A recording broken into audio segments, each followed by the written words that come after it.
अमरावतीतील शंकरनगर रोडवरील एका वाईन शॉपवर राजापेठ पोलिसांनी कारवाई केली। ग्राहकांना दुकानात बसून मद्यपान करण्यासाठी जागा आणि साहित्य उपलब्ध करून दिल्याप्रकरणी दुकान मालकाविरुद्ध महाराष्ट्र दारूबंदी कायद्याअंतर्गत गुन्हा दाखल करण्यात आला आहे। अमरावतीच्या शंकरनगर रोडवरील लिक्रिया बियर अँड वाईन शॉप इथं ग्राहकांना बसून मद्यपान करण्यासाठी जागा आणि आवश्यक साहित्य पुरवलं जात असल्याची गोपनीय माहिती राजापेठ पोलिसांना मिळाली होती।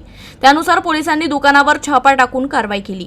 या कारवाईत विदेशी बियर आणि वाईनचा मुद्देमाल जप्त करण्यात आला असून दुकान मालक विनोद केशव प्रसाद मालविया यांच्याविरुद्ध महाराष्ट्र दारूबंदी कायद्याअंतर्गत गुन्हा दाखल करण्यात आला आहे। पोलीस आयुक्त राकेश ओला यांच्या मार्गदर्शनाखाली वरिष्ठ पोलीस निरीक्षक संदीप चव्हाण, पोलीस उपनिरीक्षक मिलिंद हिवरे आणि डीपी पथकानं ही कारवाई केली।